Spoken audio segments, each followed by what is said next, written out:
Assalamualaikum warahmatullahi wabarakatuh. Alhamdulillah hamdan katsiran thayyiban mubarakan fihi kama yuhibbuna wa yarda. Asyhadu an la ilaha illallah wahdahu la syarika lah wa asyhadu anna Muhammadan abduhu wa rasuluh. Sallallahu alaihi wa ala alihi wa sahbihi wa tabi'in wa man tabi'ahum bi ihsanin ila yaumiddin. Rabbana shrah lana sudurana wa yassir lana umurana wahlul 'uqdatam min alsinatina yafqahu aqwalana. Allahumma la ilma lana illa ma 'allamtana wa 'allimna ma yanfa'una wa zidna 'ilman ya rabbal alamin. Amma ba'd. Alhamdulillah, kembali pada hari ini kita dimudahkan oleh Allah Subhanahu wa taala atas nikmat yang masih Allah berikan kepada kita. Kemudian Allah memberikan kesempatan dan juga masih kesehatan kepada kita, sehingga Allah mudahkan untuk kita bisa berkumpul dan bertemu kembali di dalam majelis ilmu kajian kita, yang mudah-mudahan Allah Subhanahu wa taala selalu memberikan rahmatnya kepada kita terkhusus di majelis ini, dan semoga Allah Subhanahu wa taala senantiasa terus memberikan kita ampunan-ampunannya baik dalam segala aktivitas kita dan terkhusus di majelis ini. Tak lupa salawat dan salam kita sampaikan kepada Nabi kita yang tercinta, Nabi Muhammad SAW, lewat perjuangan beliau dan warisan yang beliau tinggalkan kepada kita. Kita pun makin mengenal Allah Subhanahu wa taala dan semakin bisa menikmati beribadah kepada Allah Subhanahu wa taala. Baik para jemaah dan keluarga sekalian yang dirahmati oleh Allah Subhanahu wa taala, insyaallah kita akan melanjutkan kajian kita pada kesempatan kali ini masih di dalam kitab Minhajul Muslim dan tentang bab akhlak. Ya, pada kesempatan yang lalu kita telah mempelajari tentang akhlak berbuat baik atau kita sebut dengan ihsan. Ya, berbuat baik atau kita sebut dengan ihsan, yang mana berbuat baik atau ihsan ini tentunya mencakup beberapa sisi dari kehidupan kita. Ya, sebagaimana sudah kita sebutkan, baik itu ihsan dalam ibadah, baik ihsan di dalam muamalah, dan ihsan terhadap akhlak diri kita sendiri. Nah, tentunya ihsan akhlak di dalam akhlak diri kita sendiri itu tidak akan bisa tercapai kecuali kita telah mencapai dua ihsan ini dalam beribadah dan juga dalam muamalah. Bagaimana kita beribadah dengan cara yang terbaik kepada Allah Subhanahu wa taala? Tentunya dengan cara kita ikhlas kepada Allah dan sesuai dengan tuntunan Rasulullah SAW. Begitu juga ihsan dalam muamalah. Bagaimana kita bisa ihsan dalam muamalah atau bersosial, yaitu adalah sesuai dengan prinsip Nabi SAW, di mana Nabi SAW pernah mengatakan khairun nas anfa'uhum linnas. Manusia terbaik itu adalah yang paling bermanfaat bagi orang lain, yang paling bermanfaat, yang paling berguna bagi orang lain. Wa ahsanuhum akhlaqa, dalam sebuah riwayat wa ahsanuhum khuluqa, dan yang paling bagus akhlaknya. Nah, itulah bagaimana juga kaidah ini atau prinsip ini ya kita gunakan di dalam ihsan ketika bermuamalah kepada orang lain. Nah, tentunya muamalah di sini kita juga sampaikan kemarin bukan hanya sesama manusia kita saja, tapi juga perlu kita berbuat baik kepada hewan, ya kan, kepada tumbuhan, ya, dan yang lain sebagainya. Nah, kemudian ketika itu kita sudah bisa usahakan, maka akan terciptalah secara otomatis akhlak kita akhlak kita yang baik, ya, akhlak kita yang baik. Makanya ihsan ya di dalam akhlak ini merupakan juga derajat tertinggi, akhlak tertinggi yang dimiliki oleh seorang hamba. Ya, dan tidak akan seseorang bisa memiliki hal tersebut kecuali dia telah berusaha selain dalam ibadah, ya, kemudian juga dalam interaksi muamalah kepada yang lainnya. Nah, insyaallah pada kesempatan kali ini kita akan melanjutkan, yaitu pada bab yang selanjutnya, pembahasan tentang akhlak jujur dan benar. Ya, kalau dalam istilah bahasa Arabnya disebut as-sidqu. Ya, as-sidqu, yaitu sifat jujur dan sifat benar. Ya, benar di sini maksudnya melakukan yang benar dan perkataan yang benar. Nah, tentunya nanti akan kita sebutkan ya apa saja ranah-ranah dari sifat jujur ini, di mana patutnya bagi kita untuk meletakkan kejujuran ini. Baik. Namun sebelum itu ya kita seperti biasa bagaimana penulis mengatakan di dalam kitabnya, Penulis mengatakan seorang mukmin adalah orang yang jujur. Nah, jadi artinya pun ya di sini awal mengatakan seorang mukmin itu adalah memang harusnya sifat sejatinya adalah orang yang jujur. Sifat sejatinya yaitu sifat yang jujur. Dan kemudian orang tersebut mencintai kebenaran, senantiasa menetapi kebenaran lahir maupun batin di dalam berkata dan berbuat. Karena kebenaran itu akan menunjukkan kepada kebaikan dan kebaikan akan menunjukkan kepada surga Allah Subhanahu wa taala, dan ini sesuai dengan sabda Nabi sallallahu alaihi wasallam. Ya. Fa inna as-sidqa yahdi ilal birri wa innal birra yahdi ilal jannah. Sungguhnya sifat jujur itu akan mengantarkan seseorang kepada kebaikan dan kebaikan akan mengantar seseorang kepada surga Allah Subhanahu wa taala. Nah, nanti kita bahas juga kenapa kok bisa begitu. Karena memang hakikatnya, logikanya suatu kebaikan itu buahnya adalah kebaikan berikutnya. Makanya sampai ulama itu mengatakan jazaul hasanati al hasanatu ba'daha. Ya, balasan dari sebuah kebaikan atau buah dari sebuah kebaikan itu kebaikan setelahnya. Ya, kebaikan setelahnya. Kenapa bisa begitu? Hakikatnya Allah Subhanahu wa taala memberikan dia taufik untuk bisa melakukan dan mudah untuk melakukan kebaikan berikutnya. Itulah balasan dari sebuah kebaikan. Tapi begitu juga sebaliknya. Ya, begitu juga sebaliknya. Sebuah keburukan, ya, kalau dalam konteksnya kejujuran, maka dia adalah kebalikan dari jujur, yaitu dusta, ya, atau bohong. Nah, Nabi SAW juga mengatakan, ya, fa innal kadhiba yahdi ilal fujur wal fujura yahdi ilan nar. Atau kama qala alaihi salatu wassalam. Sungguhnya apa? Kedustaan itu akan nanti menghantarkan seseorang kepada keburukan, ya, dan keburukan akan mengantar seseorang kepada neraka Allah Subhanahu wa taala. Logikanya pun memang Allah Subhanahu wa taala ya juga istilahnya sesuai dengan hikmahnya. Ya, sesuai dengan hikmahnya. Makanya para ulama mengatakan pun wa jazaa'u sayyi'ati as-sayyi'atu ba'daha. Begitupun ya sebaliknya dari hal tadi, balasan dari sebuah keburukan itu adalah keburukan setelahnya. Makanya orang bermaksiat dia akan mudah untuk bermaksiat berikutnya, apapun maksiat tersebut. Begitu juga kebaikan. Ketika seseorang mudah melakukan kebaikan, maka Allah akan mudahkan pula kebaikan yang lainnya, ya, yang tanpa dia sadari, ya, yang tanpa dia sadari. Misal kata seseorang dalam hari ini dia mudah untuk bersedekah, dia mengeluarkan sedekah, suatu saat Allah akan mudahkan baginya apa? Melakukan kebaikan yang lain. Entah itu dia mudah untuk melakukan sholat sunnah, entah itu antara dirinya dengan Allah Subhanahu wa taala, atau melakukan kebaikan yang lainnya antara dirinya kepada orang lain, mudah kembali untuk melakukan kebaikan atau membantu orang lain. Nah, itulah hakikatnya. Tetapi kalau itu sebuah keburukan dalam konteks yang kita katakan yaitu maksiat kepada Allah Subhanahu wa taala, maka balasannya pun seperti itu. Ya, as-sayyi'atu ba'daha. Balasannya juga keburukan setelahnya. Apa? Dia akan mudah melakukan keburukan berikutnya. Makanya justru pangkal dari segala keburukan itu adalah kebohongan. Ketika seseorang sekali berbohong, bagaimana dia bisa menutupi kebohongannya? Dengan apa? Kebohongan yang lainnya.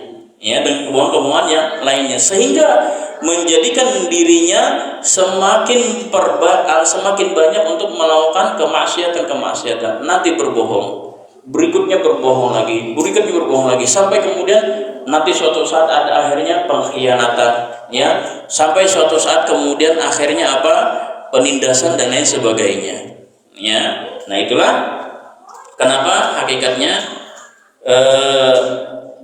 jujur, ya, itu sangat penting juga bagi seorang muslim, dan hakikatnya dia adalah sifat sejati seorang mukmin. Taib.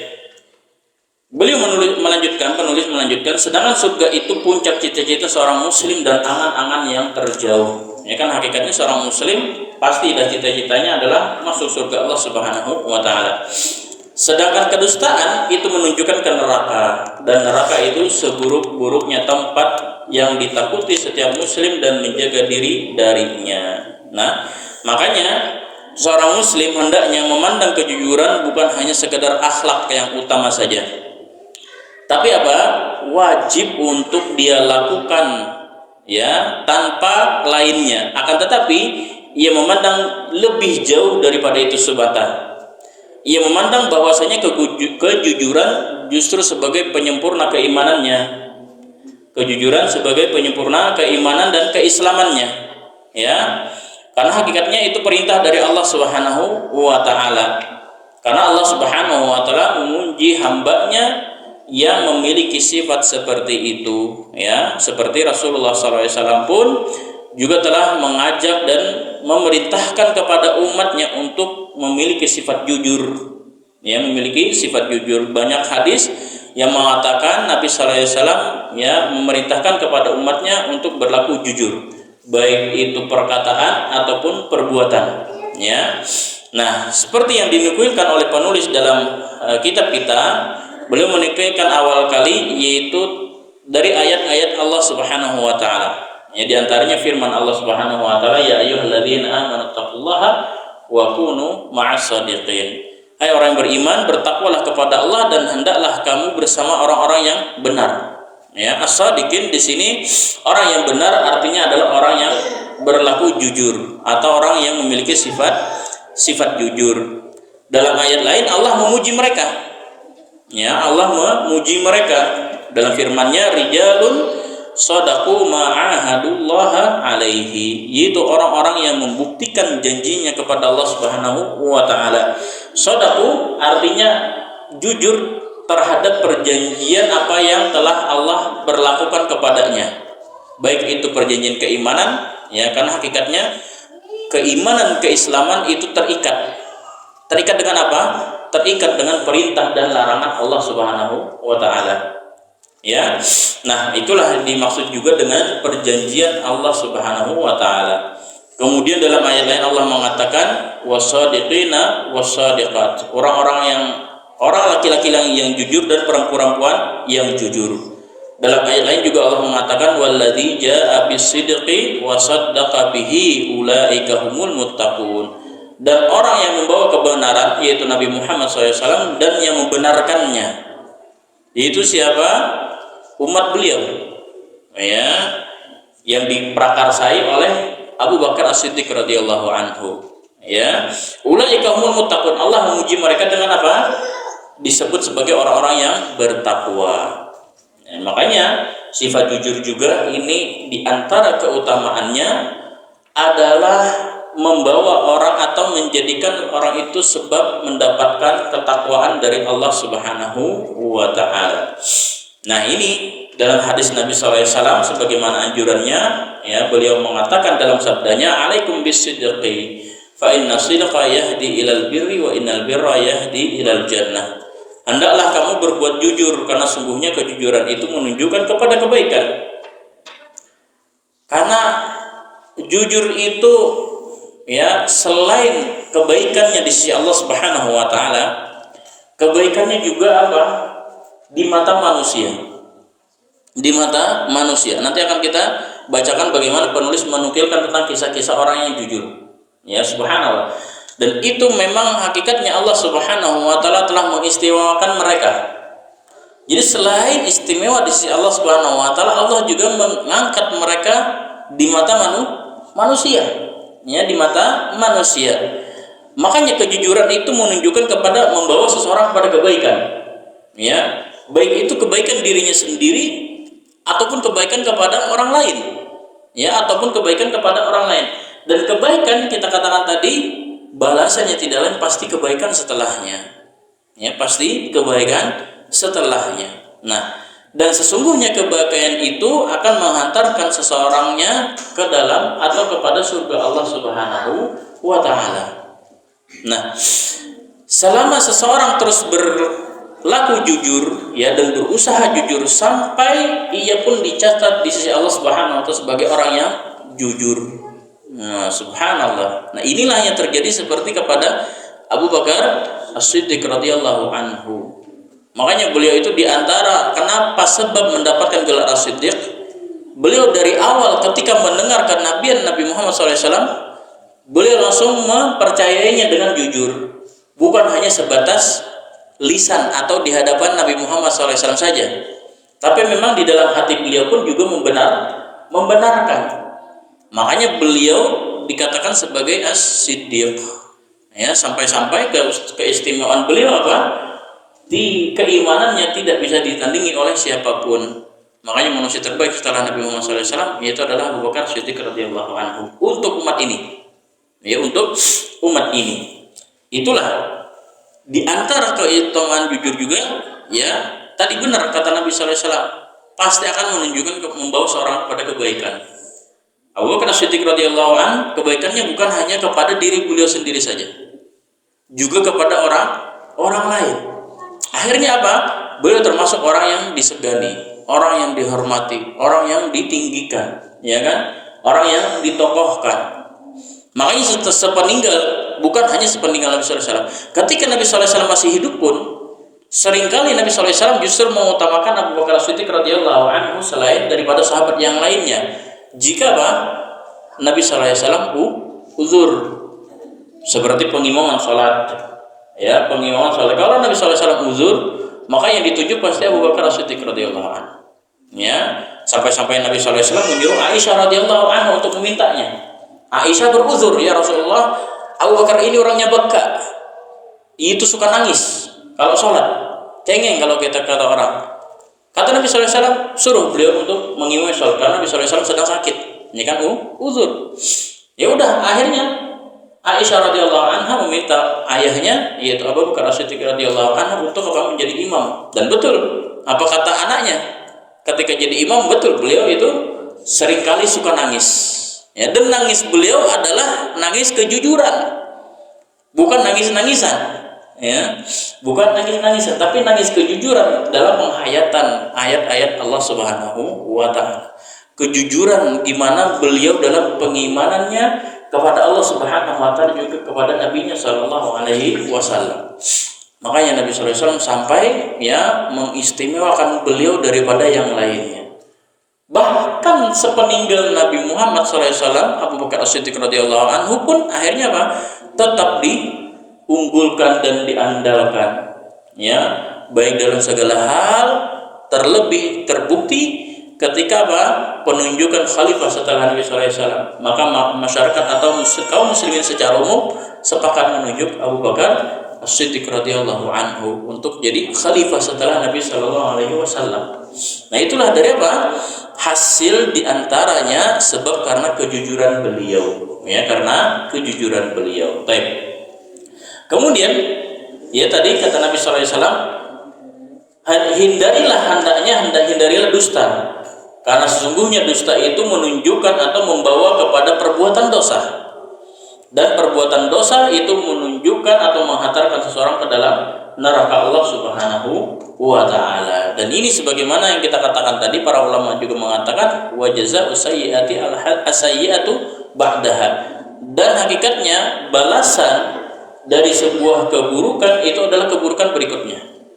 Dan dilogikakan pun secara nyata adalah apa?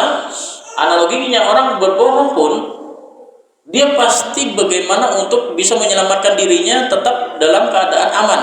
Dengan apa? Berbohong berikutnya. Ya, terus akhirnya terus terjadinya kebohongan. Mau itu antar personal terhadap sesama, apalagi secara publik. Ya, apalagi secara publik. Semakin menumpuk kebohongan, itulah yang menjadikan akhirnya Pak, dia dicatat sebagai seorang pendusta. Ketika sudah berdusta, tidak lain tempatnya adalah neraka, ya. Dan azab orang pendusta pun di neraka Allah Subhanahu wa Ta'ala itu azabnya sangat pedih. Ya, sangat pedih. Kalau tidak salah sebagaimana disebutkan dalam hadis Nabi sallallahu alaihi wasallam, beliau itu pernah ketika Isra Mi'raj, dia diperlihatkan oleh Allah Subhanahu wa Ta'ala, diizinkan untuk melihat neraka. Ya, tentunya beliau didampingi oleh malaikat Jibril alaihissalam. Maka malaikat Jibril memberitahukan kepada Nabi sallallahu alaihi wasallam apa yang beliau lihat di neraka. Ya, ada yang mulutnya disobek dari mulut sampai ke telinganya, ya, dan lain sebagainya. Maka malaikat Jibril mengatakan, wahai Muhammad, engkau tahu nggak siapa itu yang tadi disiksa, yang disobek mulutnya sampai ke telinga? Kata Nabi SAW, saya nggak tahu. Ya, maka malaikat Jibril mengatakan mereka itulah orang yang diazab karena apa? Di dunia suka bohong. Ya, di dunia suka bohong. Nah, makanya hakikatnya berbohong di dalam agama Islam memang kalau secara manusiawi dia ringan, sesuatu yang mudah, sesuatu yang ringan. Tapi justru dalam agama Islam berbohong itu termasuk dosa besar. Ya, berbohong termasuk dosa besar. Maka nanti kita lihat bagaimana pernah ya Al-Imam Bukhari sebagaimana dinukilkan oleh penulis dalam kitab kita, ketika melihat seorang yang ditokohkan atau diilmukan, diulamakan dalam ilmu hadis, ketika beliau mau ngambil hadis kepadanya ketahuan berbohong kepada hewan. Akhirnya Imam Bukhari nggak mau ngambil, ya nggak mau ngambil hadisnya. Saking apa? Saking ketatnya di dalam keilmuan. Nah, itu saja di dalam amal perbuatan udah memberikan pengaruh luar biasa. Nah, makanya di dalam agama Islam berbohong itu sebenarnya dia kabiratun minal kabair, salah satu dari dosa besar yang dianggap remeh oleh manusia. Ya, dianggap remeh oleh manusia. Ini hati-hati ya bagi kita. Entah itu kebohongan dalam tanda kutip ranahnya adalah candaan, ya ini juga sangat dilarang oleh Nabi Shallallahu Alaihi Wasallam. Makanya kata Nabi Sallallahu Alaihi Wasallam, janganlah kalian membuat candaan itu dengan kebohongan. Ya, dengan kebohongan artinya apa? Dia berbohong supaya orang lain bisa tertawa. Ya, supaya orang lain bisa tertawa. Apalagi kalau kebohongan itu sudah sampai pada ranah tentang agama, ini sangat berbahaya karena pasti akan membawa yang namanya membawa nama Nabi Sallallahu Alaihi Wasallam, yang namanya nanti akan membawa nama Allah Subhanahu Wa Taala dan sebagainya. Padahal dalam satu riwayat Nabi Sallallahu Alaihi Wasallam mengatakan, "Man kadzdzaba alayya muta'ammidan falyatabawwa maq'adahu minan nar." Beliau mengatakan barang siapa yang dia berbohong atas namaku, ya sengaja berbohong atas namaku, maka nanti hendaknya dia mengambil posisi di akhirat, yaitu mana? Di neraka Allah Subhanahu Wa Taala. Artinya dia sudah dapat jatah kaplingan di neraka. Ya, kalau kita kan nyari kaplingan di dunia aja susah, ini mudah sama dia dapat jatah kaplingan tapi di neraka. Ya, naudzubillah. Ya, naudzubillah min dzalik. Kemudian Nabi SAW mengatakan dalam hadis yang tadi melanjutkan, dan selama seorang terus berdusta dan berusaha untuk berdusta sehingga dicatat di sisi Allah Subhanahu Wa Taala sebagai pendusta, ya. Naudzubillah min dzalik. Maka kalau sudah seorang itu pendusta, makanya di dalam ilmu secara umum agama Islam, ya agama Islam subhanallah, ini diantara Allah Subhanahu Wa Taala menjaga agama ini lewat apa? Lewat adanya ilmu sanad. Ya, adanya ilmu sanad yang mungkin kita semua pernah mendengar, ya, ilmu sanad. Mungkin kita pahamnya ilmu sanad ini hanya berlaku di dalam keilmuan Al-Qur'an. Ya kan? Orang hafiz Quran katanya nanti ngambil sanad dan lain sebagainya. Sebenarnya ilmu sanad itu berlaku untuk semua ilmu agama. Semua cabang ilmu agama itu berlaku. Terlebih ilmu Al-Quran dan ilmu hadis. Itu sangat berlaku sanad. Makanya sampai Al-Imam ya, Sufyan Ats-Tsauri beliau mengatakan al-isnadu minad-din. Sanad itu bagian, ilmu sanad itu bagian dari agama Islam. Ya. Laulal isnadu laqalu ma syaa ma syaa. Kalau bukan karena sanad, kata beliau, artinya kalau bukan karena ilmu sanad di dalam agama Islam ini, di antara budaya keilmuan Islam, kalau bukan karena ilmu sanad, sudah orang itu sekandaknya untuk apa? Berucap sesuai dengan kehendaknya, dia mengatakan ini bagian dari agama. Ya kan, akhirnya nanti dengan mudah orang mengatakan orang yang merokok masuk surga. Akan mudah seperti itu. Karena baginya rokok bikin tenang, nah ya kan, dan lain sebagainya. Barang siapa yang meninggal rokoknya masih ada di paru-parunya masuk surga. Nah, ini kan bahaya. Dia akan berkata semudahnya, seenaknya. Padahal nggak ada perkataan seperti itu. Ya kan? Nggak ada. Nah, makanya ada ilmu sanad. Allah kemudian mengistimewakan agama ini daripada agama-agama yang lainnya. Makanya saking ketatnya para ulama terhadap keilmuan di dalam agama Islam, pasti mereka akan mempertanyakan sanadnya. Dan itulah yang diberlakukan oleh para ulama. Nggak hanya dikhusus kepada para ulama hadis, ya, tapi juga berlaku dalam semua cabang ilmu agama. Ya, apalagi kalau masalah hadis. Ya, kalau masalah hadis, makanya para perawi hadis sekali berbohong itu akan menjadi catatan seumur hidupnya. Menjadi catatan seumur hidupnya. Dia tidak akan dipercaya lagi oleh para perawi yang lainnya. Subhanallah, sampai segitunya. Makanya perawi hadis, kalau kita benar-benar pernah mempelajari ilmu hadis, apalagi dengan ilmu perawi hadis, banyak sekali perawi hadis itu gara-gara mereka dikatakan sebagai kadzib, hadisnya langsung dhaif. Gara-gara mereka pernah dilabeli kadzib, itu hadisnya langsung dikatakan sebagai hadis dhaif. Apalagi kalau sudah sampai dia disebut sebagai mungkar, itu luar biasa. Ya, tidak akan pernah diterima sekalipun periwayatannya. Makanya itu sangat berbahaya sekali, ya. Nah, itulah hakikatnya kedustaan di dalam agama Islam, dan kebalikannya yaitu sifat kejujuran juga sangat amat tinggi, ya, di dalam agama Islam. Nah, makanya sesungguhnya kejujuran ini memiliki buah yang sangat bagus yang dipetik oleh orang-orang yang memiliki sifat jujur. Nah, di antara buah dari sifat jujur tersebut atau akhlak yang jujur, yaitu di antaranya, ya, sebagaimana yang dikatakan oleh penulis, seseorang akan mendapatkan kelegaan hati dan tenang jiwanya. Ya, seseorang akan mendapatkan kelegaan hati dan ketenangan jiwanya, sebagaimana sabda Nabi Shallallahu Alaihi Wasallam, as-sidqu tuma'ninah. Jujur itu adalah sebuah ketenangan. Baik itu jujur dalam kesalahan ataupun jujur dalam kebenaran, itu membuat ketenangan. Ya, orang akan percaya. Mohon maaf, kita pun, ya, kalau misalkan kita agak bos lah, misalkan punya anak buah, ya, kalau kita melihat anak buah kita jujur, mohon maaf Pak, saya benar-benar melakukan kesalahan, ini gara-gara saya, kita pun jadi tenang, ya kan? Oh ya sudah, kita maklumi kesalahannya, ya, jadi tenang. Ketenangannya pun bukan hanya kepada pelakunya, ya, orang yang berjujur, juga ketenangannya kepada orang lain.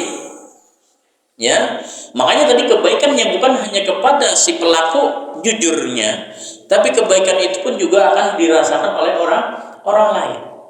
Begitupun ketenangan dan kelegaan hati, ya, yang dirasakan bukan hanya pelakunya saja, tapi juga orang lain akan merasakan ketenangan tersebut, ya, ketenangan tersebut. Kemudian di antara keutamaan yang lain dari sifat jujur, yaitu mendapatkan keberkahan di dalam usaha, atau artinya dalam transaksi jual beli. Orang, khususnya pelaku, ya, jual beli, ya, pedagang, ya, dan penjual, pebisnis, pengusaha dan sebagainya, harus benar-benar bisa menanamkan sifat jujur agar Allah datangkan keberkahan di dalamnya, ya. Karena itu Nabi Shallallahu Alaihi Wasallam pernah mengatakan, al-bayyani bil khiyar malam yatafarraqa. Dua orang yang bertransaksi jual beli itu memiliki hak khiyar, artinya majlis untuk bisa tawar menawar, ya. Hak khiyar atau majlis khiyar itu adalah momen di mana antara pedagang dan pembeli itu bisa tawar menawar sehingga saling ridho, kemudian terjadi akad. Itu disebut dengan majlis khiyar. Selama mereka belum berpisah. Ya, selama mereka belum berpisah. Nah, fa in shadaqa wa bayyana burika lahum fi bainihima. Kalau keduanya ini jujur, ya, serta saling terus terang, pedagang mengatakan jujur terhadap barangnya, barang ini saya katakan ya saya beli dari orang lain ya dengan modal sekian misalkan, dan plusnya ini seperti ini, minusnya mungkin seperti ini jika ada. Maka pembeli pun juga mengatakan ya sebenarnya saya juga butuh barang ini ya, karena kebutuhan di rumah seperti ini sehingga saya juga butuh. Cuman bisa nggak misalkan saya tawar seperti ini seperti itu, karena punya saya uang cuma sekian. Ada terus terang di sana ya kejelasan di antara keduanya. Maka ketika keduanya kemudian terjadi sepakat akad, artinya kan terjadi saling ridho. Makanya al-bay' ya, transaksi jual beli itu dibangun di atas keridhaan ya, bukan di atas kehendak salah satu sisinya atau salah satu pihak. Saling terjalin di atas keridhaan dua pihak, pembeli dan penjual atau pedagang ya. Nah, kalau keduanya saling jujur dan terus terang kemudian terjadi akad karena saling meridhoi, maka Allah Subhanahu wa taala burika lahum fi bai'ihima, niscaya Allah Subhanahu wa taala akan berkahi di dalam jual beli keduanya. Pedagang dapat keberkahan, yaitu apa? Di harta yang dia dapatkan ya. Pembeli juga mendapatkan keberkahan dari apa? Barang yang dia miliki atau yang dia beli. Allah akan berkahi dari barang tersebut. Nah, jika keduanya wa ikatama wa kadzaba muhiqat barakatu bai'ihima, jika keduanya menyembunyikan cacat, artinya pedagangnya menyembunyikan ada cacat ya, sebenarnya barang ini bagus Pak ya, dan segala macam dipuji habis-habisan. Nah, dipuji habis-habisan, pokoknya ini udah paling best seller, satu-satunya ada di pasar bahkan di dunia ini. Tidak ada dimiliki orang lain, tapi saya jual harga murah nih. Kalau Bapak silakan ke toko lain, silakan pasti akan mahal. Nah, dan lain sebagainya lah. Nah, ini tidak diperbolehkan, memang ada. Ini disebut dengan bai'un najas. Ya, jual beli najas. Jual beli najas itu seperti kita memuji barang itu dengan setinggi-tingginya. Ya, supaya kita bisa barang ini laku. Ya. Atau bahkan sampai bersumpah palsu. Ya, bersumpah palsu terhadap barang tersebut. Nah, ini enggak boleh. Ini disebut dengan bai'un najas, ya, jual beli najas, dan itu dilarang oleh Nabi Shallallahu Alaihi Wasallam. Nah, kalau keduanya salah satunya misalkan menyembunyikan cacat, misalkan dari pedagang, ya, dan berdusta, ya, berdusta entah itu menyembunyikan cacat itu atau mengatakan cacat itu adalah memang bukan kecacatan, tapi hakikatnya itu sudah dari pabriknya dan lain sebagainya. Ini termasuk berdusta, atau bahkan dengan sumpah palsu, ini juga termasuk berdusta, ya. Maka akan dihapus keberkahan jual beli dari keduanya, ya, sebagaimana sabda Nabi Shallallahu Alaihi Wasallam. Ya, mungkin dia akan laku barang tersebut, tapi keberkahan tidak dimiliki, ya, tidak dimiliki. Dan ini mungkin wallahu alam kita pernah merasakan atau tidak, atau mungkin pernah melihat atau tidak di yang terjadi di lapangan. Mungkin ada orang yang hakikatnya subhanallah bisnisnya itu luar biasa, ya, besar, ya, apalagi entah misalkan dia tuan takur, banyak tanahnya, ya, di sini tanah, di sana tanahnya, ya, di mana-mana ada tanahnya, tapi kemudian transaksi jual beli tanahnya dibangun di atas kedustaan, ya, biasanya tidak ada keberkahan, ya, padahal transaksi dari tanah kan tidak sedikit, pasti gede-gede, ya kan, nggak ada yang harganya cuma ratusan ribu. Ya, pasti gede-gede. Cuma kehidupannya mungkin ya biasa-biasa saja. Ya, dibilang kecukupan enggak, tapi selalu merasa kekurangan. Ya, selalu merasa kekurangan, padahal tanahnya banyak di mana-mana. Nah, inilah mungkin diantara adalah apa? Keberkahan yang kemudian Allah angkat dari mereka. Ya, wallahu taala alam bisawab. Nah, itu diantara keutamaan buah dari sifat jujur, yaitu mendapatkan keberkahan dalam usaha. Ya, keberkahan dalam usaha. Makanya pelaku usaha, ya, pelaku dagang, ya, pebisnis dan lain sebagainya, sifat jujur adalah hal utama yang harus dimiliki dan harus ditanamkan, ya, karena bagaimanapun kita tidak semena-mena dari usaha kita hanya untuk mendapatkan harta dunia saja, ya, sebagai bentuk kecukupan kehidupan kita, tidak. Tapi yang harus kita juga jadi tujuan lebihnya adalah bagaimana kita bisa mendapatkan keberkahan dalam hasil usaha kita. Ya, nggak boleh, ini hati-hati, sangat hati-hati. Ataupun kita punya lembaga, ya, punya lembaga dalam artian kita memiliki lembaga kita unit usaha, ya, unit usaha. Seperti misalkan Mias nanti memiliki unit usaha jual beli bebek, ya, jual beli bebek misalkan, entah bebek hidup, bebek mati, atau yang goreng, misalkan seperti itu. Nah, lalu kemudian kita apa istilahnya promosikan, ya, secara publikasi, ya, dengan mengatakan hasil dari jual bebek ini untuk menyantuni anak yatim sekitar 5.000. Padahal cuma listnya doang, salurannya nggak ada. Nah, ini hati-hati, berbahaya, ya, sangat berbahaya. Karena apa? Sudah tidak dibangun di atas kejujuran, ya, sudah dibangun. Mungkin orang akan mudah percaya, tapi kemudian keberkahan tidak akan bisa didapatkan, ya, dari Allah Subhanahu wa Ta'ala. Baik. Kemudian yang ketiga, kata penulis, di antara buah dari sifat jujur yaitu adalah kebahagiaan setingkat para syuhada. Ya, Masya Allah, dia mendapatkan kebahagiaan yang didapatkan oleh para syuhada, yaitu orang-orang mati syahid, ya, orang-orang mati syahid. Hal ini berlandaskan, ya, dari kesimpulan sabda Nabi Shallallahu Alaihi Wasallam, di mana beliau pernah bersabda, "Man sa'alallah syahadata bisidqin ballaghahullahu manazil syuhada wa in mata ala firasyih." Barang siapa yang memohon mati syahid kepada Allah dengan jujur, artinya hatinya pengen mati syahid, ya, secara hatinya dia pengen mati syahid karena dia mengetahui keutamaan orang mati syahid, ya, dia pengen mati syahid, ya, maka dia mohon kepada Allah Subhanahu, ya Allah, Allahumma inni as'aluka syahadatan fi sabilik. Ya Allah, aku ingin mohon, ya, mau kepadamu, matikan aku dalam keadaan mati syahid di jalanmu. Kalau dia memohon doa seperti itu dengan kejujuran di hatinya sesuai dengan permintaannya, maka Allah Subhanahu wa Ta'ala akan menyampaikannya pada kedudukan orang-orang yang mati syahid. Artinya apa? Dia kalaupun mati kemudian tidak di jalan Allah Subhanahu wa Ta'ala, tapi karena dia telah meminta seperti itu, Allah akan matikannya sesuai apa, bukan sesuai, seperti orang yang mati syahid. Seperti orang yang mati syahid. Dan hadis ini hadis sahih, ya, diriwayatkan oleh Imam Muslim. Nah, makanya hal ini yang banyak akhirnya dipraktikkan oleh para sahabat. Makanya mereka banyak juga yang mengatakan, Allahumma inni as'aluka syahadatan fi sabilik. Ya Allah, aku mohon kepadamu untuk bisa mati syahid di jalanmu. Kalaupun akhirnya matinya nggak harus di medan perang, ya, tidak harus di medan perang, ya, tapi akhirnya apa? Dia seperti orang yang mati syahid, mendapatkan keutamaan pahala seperti orang mati syahid, ya, seperti orang mati syahid. Nah, tentunya catatannya apa?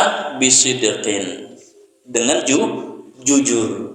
Kalau cuma ucapan doang tapi dalam hatinya juga takut mati, ya enggak jujur namanya, ya, enggak jujur. Jadi bagaimana kejujuran itu bukan hanya secara lisan dan perbuatan, tapi juga di dalam hati secara keimanan. Karena semuanya itu berkoneksi, ya, terkoneksi, terintegritas, semuanya. Itulah makanya keimanan dalam akidah Ahlussunnah wal Jamaah, ya. Kejujuran itu masuk bagian dari iman, ya, kejujuran masuk bagian dari iman. Wong malu saja, sifat malu, kata Nabi SAW, wal haya'u syu'batun minal iman. Malu itu bagian dari iman, apalagi juga sifat jujur, dia bagian dari keimanan. Dan keimanan, kata para ulama dalam akidah Ahlussunnah wal Jamaah, keimanan itu bukan hanya sebatas ucapan atau hanya sebatas dalam hati saja, tidak. Tapi dalam akidah Ahlussunnah wal Jamaah yang namanya keimanan itu adalah qaulun bil lisan wa amalun bil jawarih wa i'tiqadun bil qalbi, ya, atau bil jinan. Jadi yang namanya iman itu selain keyakinan di dalam hati, dia juga adalah ucapan secara lisan dan perilaku amal perbuatan, ya, perilaku amal perbuatan. Artinya semuanya harus sinkron, ya, benar, semuanya harus sinkron. Ya, tidak seperti, mohon maaf, seperti orang munafik. Orang munafik hati dan lisannya tidak sinkron. Mungkin lisan sama perbuatannya sinkron, tapi hatinya beda. Ya, hatinya beda. Jadi di antara buahnya juga utamanya yaitu mendapatkan kebahagiaan setingkat orang-orang yang mati syahid. Nah, kemudian juga kata penulis di antara keutamaan yang lainnya selamat dari bencana yang dia tidak sukai. Nah, subhanallah, bagaimana itu terjadi? Diceritakan, ya, beliau menukilkan cerita bahwa seseorang pernah melarikan diri datang kepada seorang yang soleh.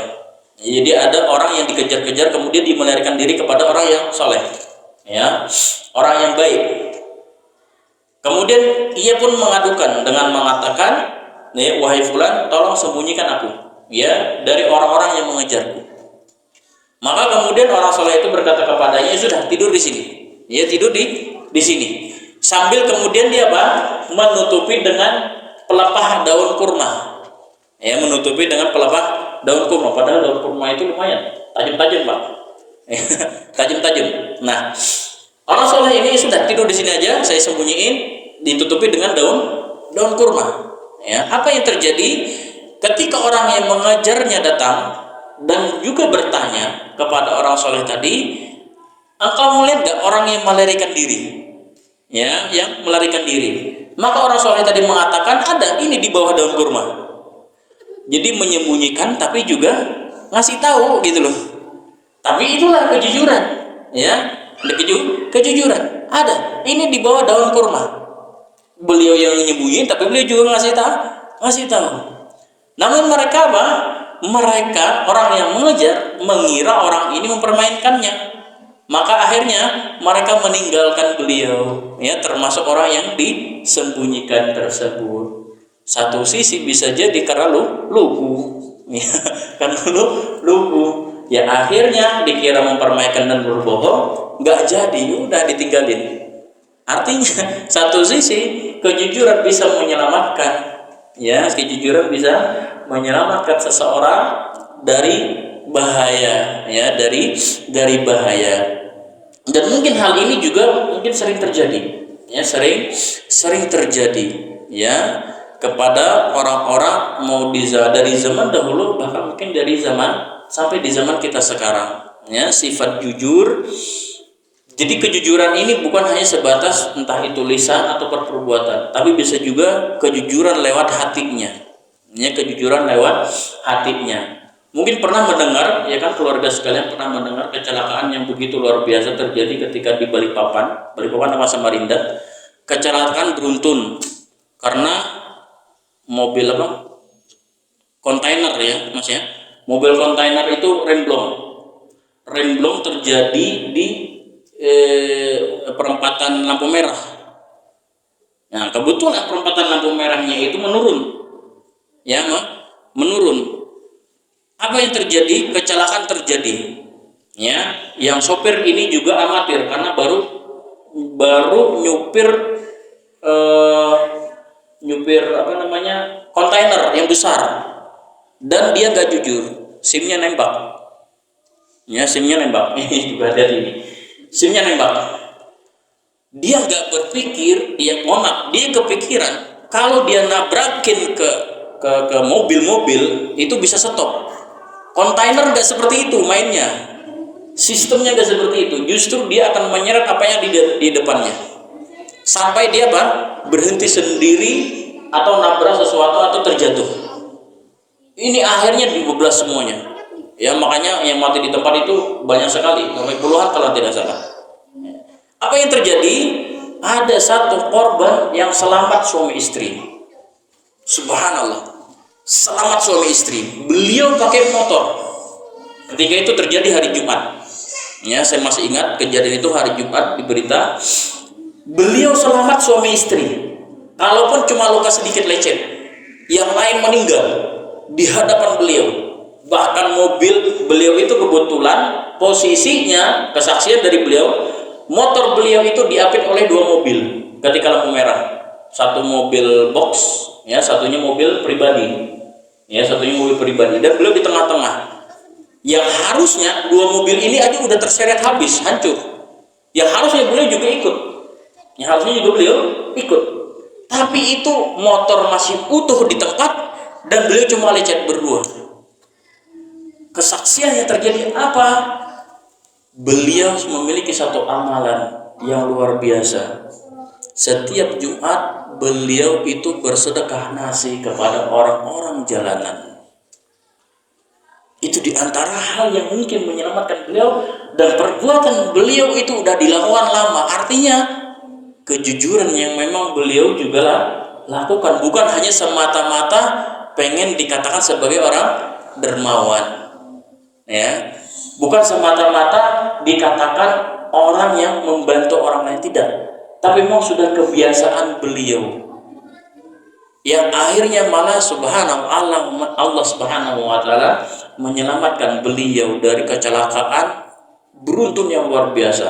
Hampir seluruh korban itu meninggal di tempat, ya, meninggal di tempat. Yang enggak meninggal cuma kontainernya doang, ya, asli, subhanallah. Nah, itu adalah buah di antara kejujuran, ya, kejujuran dalam perbuatan. Karena nggak mungkin perbuatan beliau tanpa dilandasi juga kejujuran di dalam hati, ya. Nah, itu diantara beberapa subhanallah yang dinukilkan oleh penulis tentang keutamaan jujur atau buah dari jujur, ya. Tentunya keutamaan yang lain juga begitu banyak, ya, sebagaimana tadi yang disabdakan oleh Nabi Sallallahu Alaihi Wasallam, dengan sifat jujur itu akan melahirkan apa? Kebaikan dan kebaikan. Nah, ini diantara buah yang lainnya, ya, diantara buah yang lainnya dan keutamaan yang lainnya.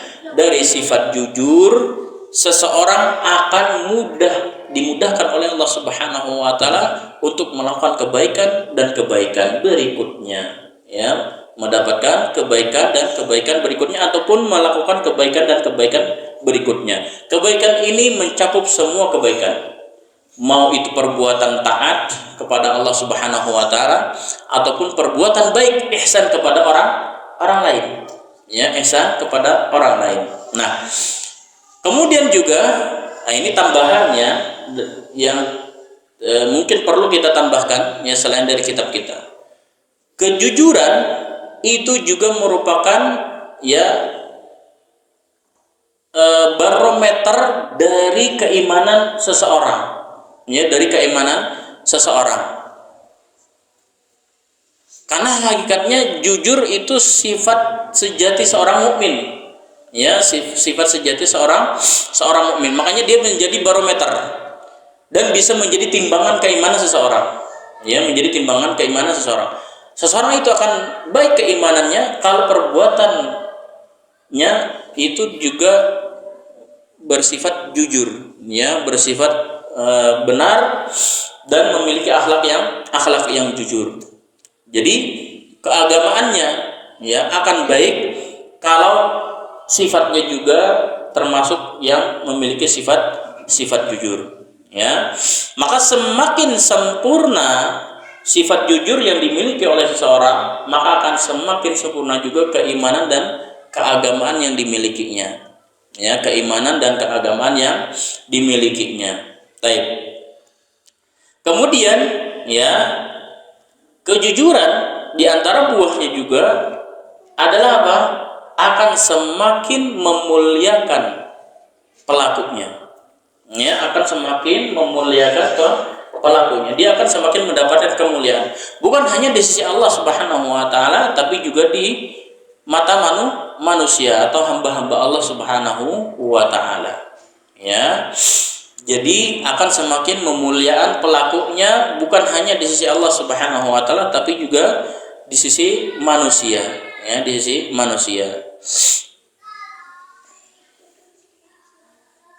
Dan yang paling tinggi, ya, dari sifat jujur ini yaitu menjadi sebab penghantar seseorang ke surga Allah Subhanahu wa taala.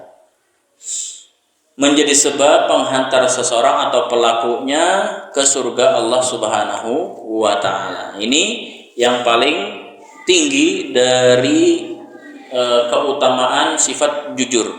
Karena dalam riwayat yang lain, selain tadi riwayat yang sudah kita pelajari dari hadis Nabi Shallallahu Alaihi Wasallam, yang sesungguhnya kejujuran itu akan mengantarkan kepada kebaikan, dan kebaikan akan mengantarkan seorang kepada surga Allah Subhanahu Wa Taala. Dalam riwayat yang lain, Nabi Shallallahu Alaihi Wasallam mengatakan, ya, ana za'imun bi baitin fi rabadil jannah liman tarakal mira. Kata Nabi Shallallahu Alaihi Wasallam, aku menjamin, ya, rumah bagi seseorang di dalam surga. Bagi siapa? Bagi orang yang bisa meninggalkan debat. Wa in kana muhiqqan, walaupun dia itu dalam keadaan benar. Baik. Kemudian beliau melanjutkan, wa ana zaimun bi baitin fi wasatil jannah liman tarakal kadzib. Dan aku menjamin surga bagi seseorang di tengah-tengah surga. Kalau tadi masih di dalam surga secara umum, sekarang di tengah-tengah surga, kata Nabi Shallallahu Alaihi Wasallam, bagi siapa?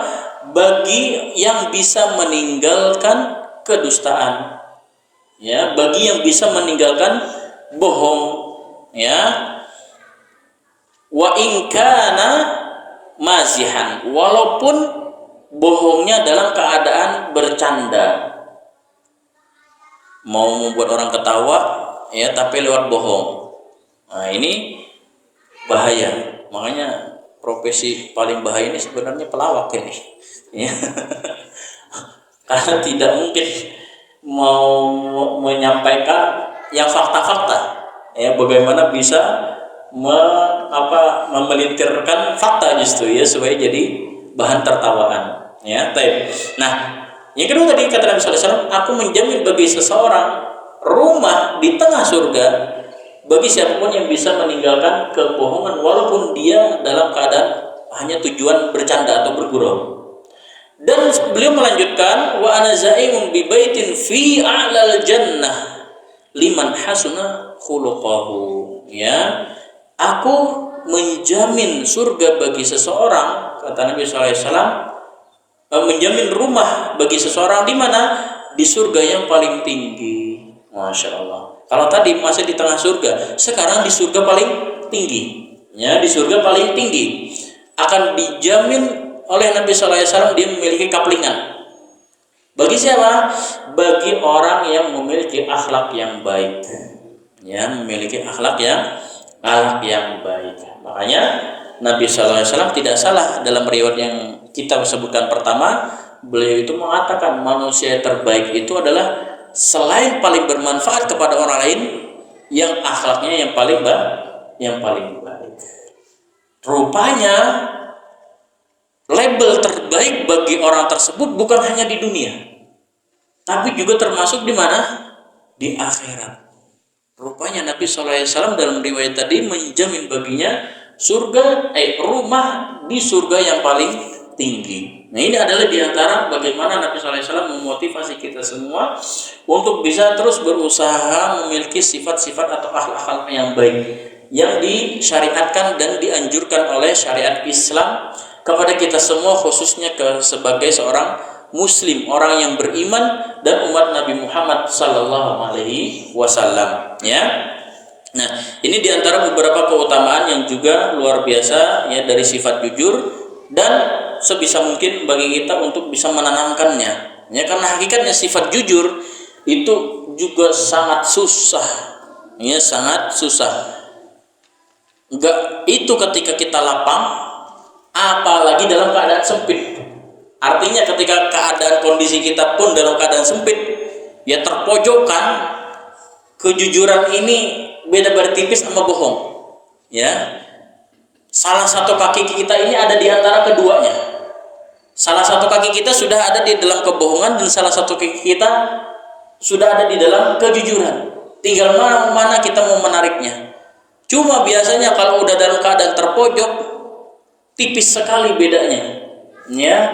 Justru kebohongan biasanya akan lebih mendominasi, ya, lebih mendominasi. Makanya sifat jujur itu juga sangat amat susah untuk diamalkan, ya, sangat amat susah untuk diamalkan dan dipraktekkan, ya, karena sudah pasti pahit, ya, pahit. Yang namanya jujur itu juga pahit, ya, pahit. Tanda-tanda kejujuran. Nah, sekarang penulis ini ingin memberikan gambaran kepada kita bagaimana di antara tanda-tanda orang yang memiliki sifat jujur, ya. Walaupun memang kita sebenarnya tidak semena-mena juga ketika tidak menemui di antara tanda-tanda ini kita katakan wah orang ini udah pendusta nih. Tidak juga, ya. Nggak bisa semena-mena kita langsung suuzon. Ya, tidak bisa semena-mena suuzon. Namun di antara tanda-tanda ini yang biasa mendominasi terjadi atau timbul dari orang-orang yang memiliki sifat jujur, ya, yang memiliki sifat jujur. Nah, di antara tanda-tanda kejujuran di antaranya adalah apa? Bicara benar. Artinya bicara kebenaran, ya, bicara kebenaran. Enggak berbeda, dia berbicara di depan orang publik, mau di depan jamaah, mau di depan muridnya, mau di depan para gurunya atau di depan para wali murid, tidak ada perbedaan. Ya, ketika dia juga berbicara di hadapan teman-temannya, itu tidak ada perbedaan. Ya, jadi bicara dengan benar atau berbicara kebenaran. Menginginkan A, ya udah dia katakan A. Dari kita, ya, hakikatnya kebijakan A, ya udah kebijakan A dan lain sebagainya. Nah, penulis mengatakan seorang muslim apabila berbicara tidak akan membicarakan selain kebenaran dan kejujuran, ya. Bila memberitakan tidak akan memberitakan kecuali yang benar-benar sesuai dengan perkara terjadinya. Karena bohong dalam berbicara termasuk dalam kemunafikan dan tanda-tanda kemunafikan, sebagaimana Nabi sallallahu alaihi wasallam mengatakan ayatul munafiqi salasun, ya, tanda-tanda orang munafik itu ada tiga. Wa idza haddatsa kadzaba, dia kalau berbicara itu dusta, ya, bohong. Wa idza wa'ada akhlafa, kalau berjanji mengingkari. Wa idza tumina khana, jika dipercaya dia berkhianat. Ini di antara tanda-tanda munafik. Dan ya perlu hati-hati bagi kita, siapapun profesinya dan apapun profesi kita. Mungkin kan di antara jemaah ada yang profesinya sebagai guru ataupun pejabat, ya, atau pegawai negeri dan lain sebagainya. Tentunya kan biasanya kalau dalam profesi karir, pasti ada promosi, ya kan, promosi jabatan, promosi dan lain sebagainya. Bukan promosi barang sih. Kalau promosi barang kita pengen semua gitu kan. Nah, kalau profesi jabatan kan biasanya banyak tuh, ya, terjadi pada pegawai-pegawai kedinasan. Bagaimanapun, ya, kita jangan pernah kemudian terlalu mudah di dalam mengucapkan ucapan yang tidak sesuai faktanya. Kita menjanjikan hal-hal yang sulit untuk dicapai, ya, padahal hakikatnya kita belum mampu. Kemudian kita berbicara, ya, kepada publik berbeda ketika kita berbicara kepada staf-staf kita atau teman-teman kita. Ini dikhawatirkan, ya, dikhawatirkan. Jadi tanda-tanda orang yang jujur yaitu berbicara benar, artinya berbicara kebenaran dan kejujuran. Kemudian tanda-tanda juga dalam kejujuran yaitu jujur dalam bekerja. Ya, bekerja ini baik bekerja secara diri sendiri, apalagi bekerja dalam kebersamaan, ya, kebersamaan. Seorang muslim bila bekerja bersama orang lain, maka dia berbuat jujur di dalam kerjanya, tidak mau menipu, memperdaya, berdusta dan memujuk di dalam berbagai keadaan apapun. Artinya membujuk atasan, ya, supaya lebih dipandang dan lain sebagainya. Ini juga tidak diperbolehkan, ya, seperti menjilat atasan lah dan lain sebagainya. Nah, tentunya jujur di dalam bekerja maksudnya juga adalah kita sesuai dengan aturan yang berlaku, ya, disiplin. Ketika kita diharuskan masuk kerja jam 8, ya, misalkan seperti pegawai, ya kan Pak, ya, biasanya seperti itu, ya, atau yang bekerja di sebuah instansi, kerja pokoknya masuk jam 8. Oke, kita masuk, ya, jam 8, pulang harus di jam 1 misalkan siang baru boleh pulang. Kita sesuai dengan SOP yang berlaku. Nah, ini juga bekerja dalam kejujuran, ya, jujur dalam bekerja, ya, jujur dalam bekerja. Kemudian kita tidak diperbolehkan semena-mena sekehendak kita ya di dalam bekerja, karena misalkan di instansi diikat dalam peraturan dan standar operasionalnya. Maka kita juga harus memiliki kedisiplinan di situ. Inilah juga jujur di dalam bekerja. Ya, lain halnya kalau kita memiliki lahan pekerjaan sendiri. Ya, lahan pekerjaan sendiri, kita ya pedagang, kita punya aturan sendiri dah. Tapi tetap kejujuran dalam bekerja adalah apa? Kita juga tidak membedakan harga. Ketika harga itu murah kepada orang lain, kita tetap murah kepada teman kita. Ketika kita harga itu murah kepada teman kita, ya udah kepada orang lain juga kita tetap murah. Kalau kepada orang lain mahal, kepada teman ya murah-murahin. Enggak, terserah ya. Kita juga tetap jujur. Ya, enggak kemudian kepada teman kita murah, kepada orang lain kita mahalin. Ini juga adalah di antara sifat jujur, ya, sifat jujur. Nah, kecuali jika memang ada perundang-undangan yang mengatur hal tersebut. Nah, itu tidak dipermasalahkan, ya, tidak dipermasalahkan. Nah, artinya bagaimana kita sebisa mungkin untuk berlaku adil dan jujur di dalam bekerja kita, ya. Taib. Kemudian juga jujur di dalam bertekad. Nah, jadi ini diantara juga beberapa ranah kejujuran, ya. Ranah kejujuran itu juga masuk ke dalam jujur di dalam bertekad. Maksudnya bertekad yaitu niat dan keinginan, ya. Niat dan keinginan serta tekad. Seorang muslim apabila telah berniat melaksanakan suatu perbuatan yang harus dilakukannya, dia tidak akan ragu di dalam melakukan hal tersebut, ya, dan tidak mau menoleh akan hal-hal lain yang bisa meragukannya. Artinya jika sudah niat untuk melakukan kebaikan, silakan, ya, tuntaskan sampai akhir. Inilah jujur dalam bertekad. Termasuk kalau kita memiliki cita-cita, ya, saya pengen sebenarnya cita-cita saya memiliki misalkan usaha yang bermanfaat untuk umat. Ya, kalau saya punya, Allah kemudian mudahkan bagi saya modal yang kuat, saya ingin memiliki usaha yang berguna untuk umat. Udah, ketika itu kita memiliki niat, usahakan dengan jujur, ya. Kemudian ketika itu Allah berikan, laksanakan dengan jujur, tuntaskan dengan jujur. Tidak semena-mena, sudah kemudian Allah takdirkan nih, sudah mampukan, udah punya modal, aduh malas dah. Akhirnya, sudahlah saya nikmati dulu, ya, beli rumah, beli mobil dan sebagainya. Akhirnya gak ada lagi modal untuk usaha. Nah loh, ya kan, gak jadi akhirnya. Nah ini maksudnya berarti apa? Gak jujur dalam tekadnya, ya, gak jujur dalam niatnya. Nah jadi termasuk adalah apa? Kalau kita sudah terbetik, kita udah kenal sunnah, ini adalah sebuah kebenaran, pengen hijrah, jujurlah dalam hijrah tersebut. Jujurlah untuk berpegang teguh terhadap sunnah tersebut, dan jujur ketika melaksanakan sunnah-sunnah tersebut, ya.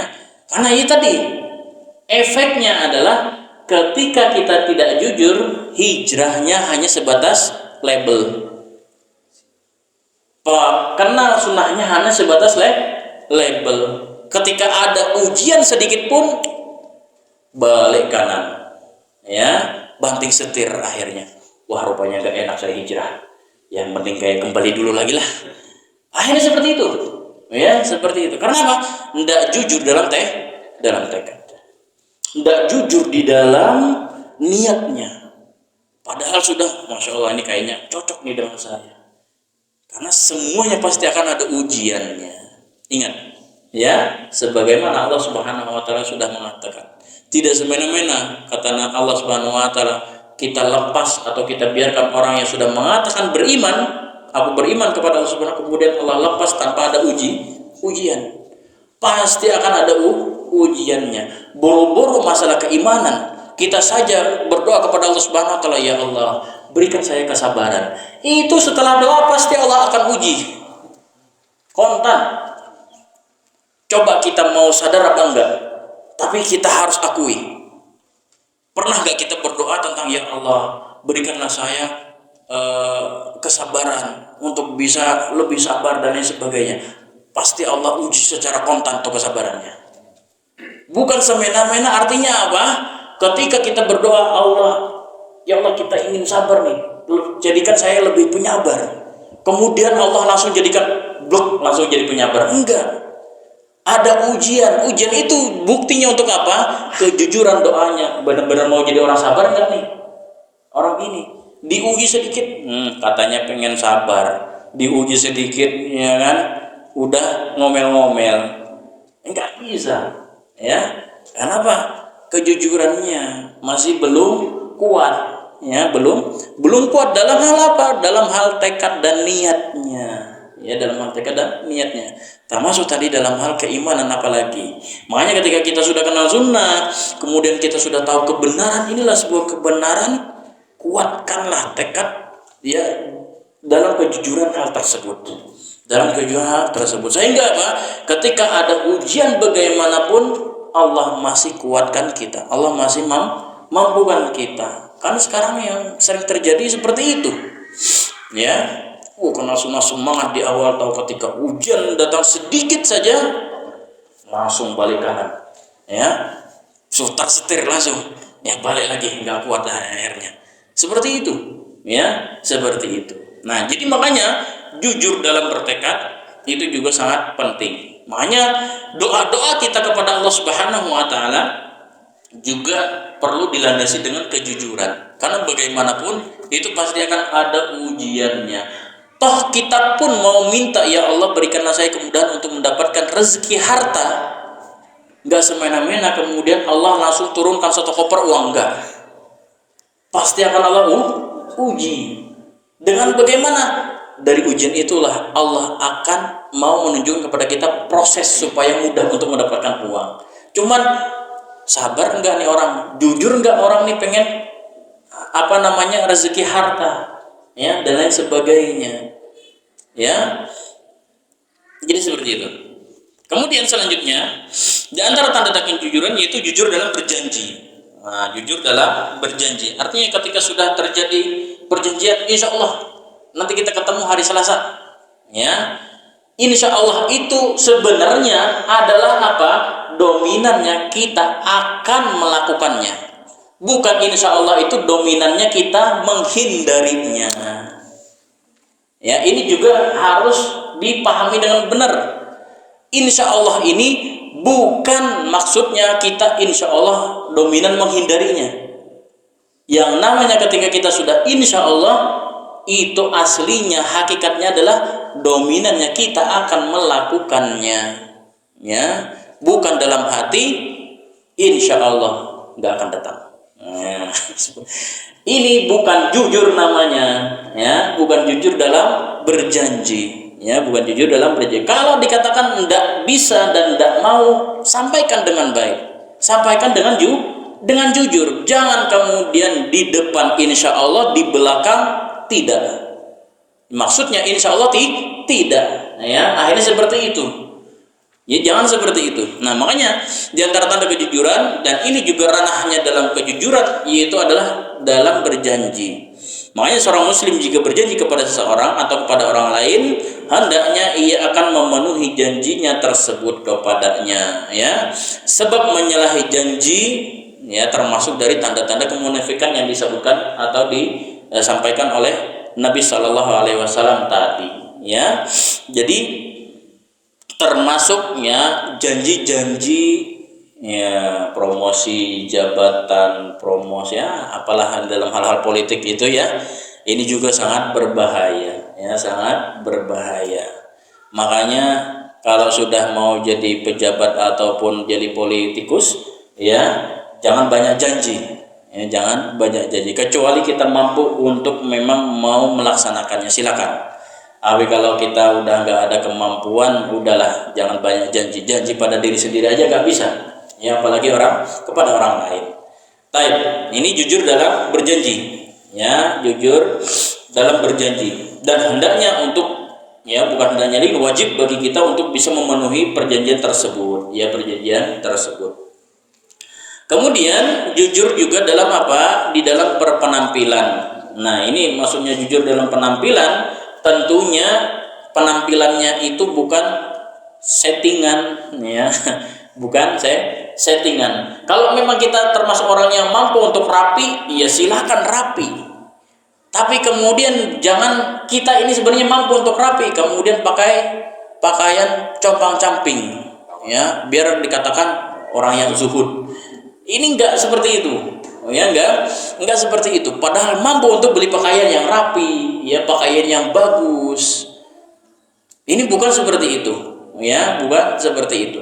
Begitu juga kita ini termasuk orang yang sederhana, ya, enggak memiliki ekonomi yang lebih. Pakaian semampunya kita.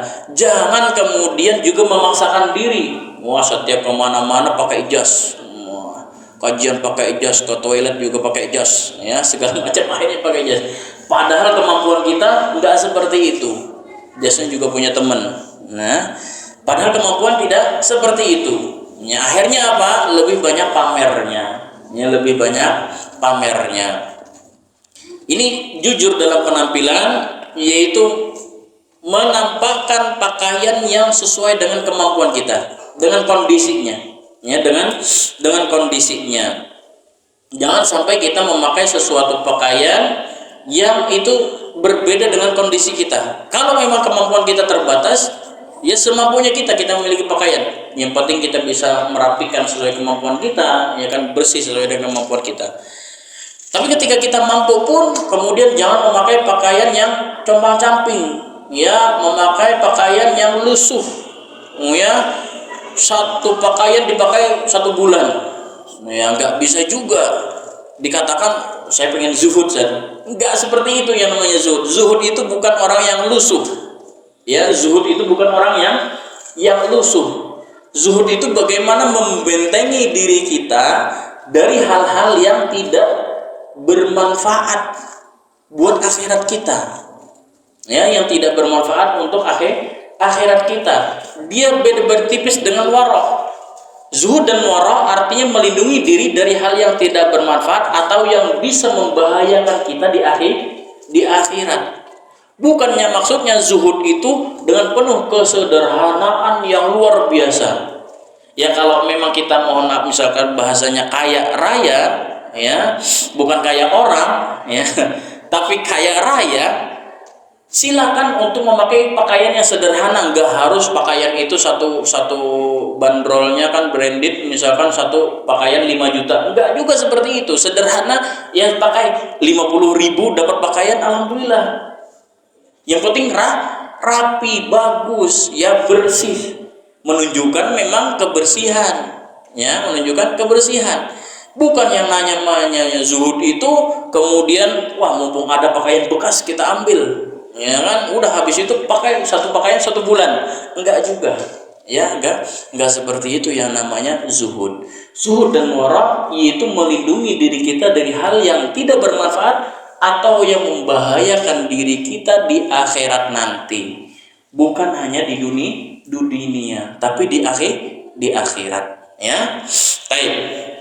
Jadi jujur di dalam penampilan. Nah, jujur dalam penampilan. Jadi jujur itu tadi banyak ranahnya, ya, dari hal-hal tadi, di antara tanda-tanda kejujuran, dan itu adalah ranah-ranah kejujuran.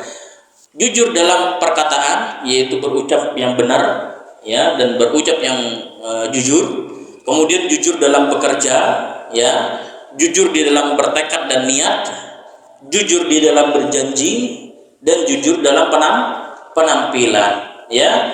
Termasuk juga di antaranya adalah jujur di dalam amal perbuatan. Nah, bagaimana jujur amal perbuatan? Kita melakukan sesuatu kebaikan, apapun itu kebaikannya, mau itu dinilai ibadah, ya, tidak berbeda antara amal perbuatan kita dengan keyakinan hati kita. Kita kemudian membantu orang lain, tapi dalam hati malas sebenarnya membantu orang ini. Nah, itu artinya kita tidak jujur dalam perbuatan kita, ya, tidak jujur dalam perbuatan. Kalau kita nggak mau membantunya, sudah silakan nggak mau membantu, ya, nggak mau membantu. Tapi usahakan, kendati kita, aduh memang lagi kesusahan teman kita nih, sebenarnya nggak mau bantu karena ada rasa sedikit gimana hati ini kan sama dianya, ada mungkin pernah clash lah atau pernah bersih tegang, berselisih dan lain sebagainya, ya, atau baper ya seperti itu kata udah. Nah, sebisa mungkin kalau memang kita mau bantu, sudah dalam hati kita tanamkan dulu sifat jujur. Dia sedang butuh bantuan. Ya sudah, ini mungkin momen kita untuk menghilangkan perselisihan yang pernah ada. Ya, jadi kita sekarang murni untuk membantunya karena Allah Subhanahu wa taala. Itu dulu yang kita tanamkan dalam hati kita. Ya, yang perlu kita tanamkan dalam diri kita. Jujur dalam hati kita sehingga amal perbuatan kita juga sesuai. Tidak semena di mana di depan bagaimana, kemudian di belakang bagaimana. Ya berbeda akhirnya. Tidak seperti itu. Nah, jadi jujur dalam amal perbuatan ini juga tidak ada tadi di dalam ya tambahan ya dari apa yang ada di kitab kita. Jadi jujur dalam amal perbuatan, dia jujur secara lahir dan batinnya. Ya, lahir dan batinnya. Waktu sholat sudah tiba nih. Wah, udah mau zuhur nih, misalkan sudah zuhur nanti nih. Sebenarnya lagi capek banget badannya, apalagi pegel-pegel ya kan, udah enak-enak rehat, ini harus sholat. Adalah sholat, yang penting gugur kewajiban. Nah ini juga harus kita perlu koreksi ya, perlu kita muhasabah. Bagaimana menanamkan kejujuran di dalam hati ketika kita sholat senilai dengan kejujuran kita, ya sejalan lurus dengan kejujuran di dalam hati kita. Kita katakan, sholat ini adalah perintah Allah Subhanahu wa taala. Kita mau bagaimanapun kondisi, kalau belum sakit yang membuat kita uzur, kita harus laksanakan. Ini perintah Allah. Perintah kiai guru kita aja kita laksanakan, masa perintah Allah enggak? Kita harus tanamkan itu. Pokoknya saya harus sholat, harus bisa sholat, harus kita paksa. Di dalam hati kejujuran itu terjadi, timbul. Jika ketika kita melaksanakan sholat pun memang landasannya adalah perintah Allah. Jadi kita melaksanakan sholat walaupun berat, tapi memang kita ingin meniatkan untuk melaksanakan perintah Allah Subhanahu wa taala. Sehingga amal perbuatan kita itu sejalan ya dengan kejujuran di dalam hati kita. Makanya kejujuran dalam perbuatan lahir batinnya sesuai ya, lahir batinnya sesuai. Baik. Nah, jadi itu keluarga sekalian yang dirahmati Allah Subhanahu wa taala, di antara beberapa ranah kejujuran dan juga tanda-tandanya ya, dan tanda-tandanya. Nah, sekarang penulis ini menukilkan beberapa sifat-sifat jujur yang pernah terjadi dan juga pengaruhnya. Ya, dan juga pengaruhnya. Di antaranya yang pernah diriwayatkan oleh Al-Imam Tirmidzi. Di sini bukan Al-Imam Tirmidzi. Ini hakikatnya adalah diriwayatkan oleh Al-Imam Abu Dawud. Jadi penulis atau penerjemah dari kitab ini itu salah cetak. Ya, jadi Al-Imam Abu Dawud pernah meriwayatkan dari Abdullah bin Al-Hamsa, di mana beliau pernah berkata, saya pernah membeli sesuatu dari Nabi Shallallahu Alaihi Wasallam, ya, sebelum beliau diutus sebagai Rasul. Jadi beliau ini pernah transaksi sama Nabi Shallallahu Alaihi Wasallam sebelum diangkat menjadi seorang Rasul, ya. Dan masih ada suatu pembayaran yang tertinggal. Artinya beliau ini masih kurang, ya, nominalnya masih kurang kepada Nabi Shallallahu Alaihi Wasallam. Dalam hatinya dia sudah berjanji, saya berjanji akan membawanya kepada Nabi Shallallahu Alaihi Wasallam di tempatnya, artinya di tempat transaksi tersebut. Nah, kemudian lupanya Allah takdirkan lupa kepada beliau, ya, lupa dan baru ingat 3 hari setelahnya, ya, 3 hari setelahnya. Maka kemudian di hari ketiga, ya, di hari berikutnya setelah 3 hari, ya, beliau datang ke tempat terjadi transaksi. Rupanya Nabi SAW masih berada di tempatnya tersebut sambil mengatakan, ya fata, wahai pemuda, sungguh kamu telah menyusahkanku. Aku tetap berada di tempat ini sejak 3 hari menunggumu. Masya Allah. Itu juga sifat jujurnya Nabi Shallallahu Alaihi Wasallam. Ya, jadi pembeli ini pun juga sudah berjanji kepada Nabi Sallallahu Alaihi Wasallam, nanti akan saya lunasin. Rupanya lupa. dan Nabi SAW memegang janjinya. Akhirnya nunggu 3 hari di tempatnya, ya, di tempat transaksi. Tapi begitu pun orang tadi pun juga jujur, ya, beliau kelupaan, ya, beliau kelupaan. Yang namanya kelupaan, ya, sebuah alpa yang ditoleransi di dalam agama. Nah, ini adalah peristiwa yang pernah terjadi kepada Nabi SAW sebelum beliau diutus menjadi seorang rasul, ya. Sebelum beliau diangkat menjadi seorang Nabi Shallallahu Alaihi Wasallam. Nah, hal yang dilakukan oleh Nabi kita seperti ini, ya, juga pernah terjadi kepada Nabi Ismail alaihissalam, ya, yang mana Nabi Ismail akhirnya dipuji dengan tinggi oleh Allah Subhanahu Wa Taala di dalam firman-firman Allah Subhanahu Wa Taala, ya, seperti ayat Allah mengatakan, "Wadzkur fil kitab Ismail innahu kana shadiqal wa'di wa kana rasulan nabiyya." Dan ceritakanlah hai Muhammad kepada mereka kisah Ismail yang tersebut di dalam Al-Quran. Sesungguhnya ia adalah seorang yang benar janjinya dan dia adalah seorang rasul dan nabi. Nah, Nabi Muhammad SAW karena tadi pembeli sudah akan berjanji kepada Nabi SAW, maka Nabi SAW pun menepatinya sampai janjinya itu terpenuhi, rupanya terpenuhi baru setelah 3 hari, dan Nabi Shallallahu Alaihi Wasallam tidak mengingkar. Nah, itulah artinya apa? Beliau jujur di dalam melakukan perjanjian, ya. Makanya karena Nabi Shallallahu Alaihi Wasallam itu seringkali melakukan sifat jujur di dalam amal perbuatan beliau dan sikap beliau, makanya beliau mendapatkan gelar Al-Amin. Al-Amin itu beliau dapatkan gelarnya sebelum beliau menjadi seorang rasul. Ya, sebelum beliau menjadi seorang nabi, beliau sudah mendapatkan gelar Al-Amin. Ketika beliau diangkat menjadi seorang rasul, gelar beliau berbeda. Akhirnya apa? Orang-orang menggelari beliau sebagai tukang sihir, orang gila, ya, tukang syair dan lain sebagainya. Padahal sebelum beliau menjadi seorang nabi, udah digelari sebagai menjadi seorang yang jujur. Ketika mengatakan aku seorang rasul, malah dikatakan sebagai orang gila, tukang sihir, tukang syair dan lain sebagainya. Nah, itulah bagaimana orang-orang kafir, diantaranya orang-orang munafik, ya, memiliki sifat yang tidak jujur, ya, tidak jujur. Jadi Nabi SAW orang yang benar-benar memiliki sifat jujur. Beliau Al-Amin, ya, artinya Al-Amin itu adalah orang yang amanah. Amanah itu artinya adalah apa? Jujur, ya kan, benar dalam bersikap dan berbuat. Beliau itu sudah dapatkan sebelum beliau menjadi seorang rasul, dan apalagi ketika menjadi seorang rasul, ya. Nah, orang-orang yang menggelari beliau dengan seperti itu, mereka menggelarinya bukan dalam keadaan jujur. Harusnya ketika mereka menggelari Nabi SAW dengan Al-Amin sebelum Nabi SAW diangkat menjadi seorang rasul, ketika diangkat menjadi seorang rasul, mereka harusnya lebih percaya. Cuman buktinya kan mereka mendustai. Jadi mereka orang-orang kafirnya yang tidak jujur di dalam menggelari Nabi Shallallahu Alaihi Wasallam. Nah, kemudian kisah yang kedua yang dinukilkan oleh penulis, yaitu tentang ketika kisah Al-Hajjaj bin Yusuf. Al-Hajjaj bin Yusuf ini adalah gubernur Irak yang beliau ini sangat bengis dan sangat kejam. Beliau seorang muslim. Cuma ketika menjadi seorang pemimpin, beliau ini pemimpin yang paling banyak menumpahkan darah kaum muslimin. Ya, ketika itu terjadi di Irak.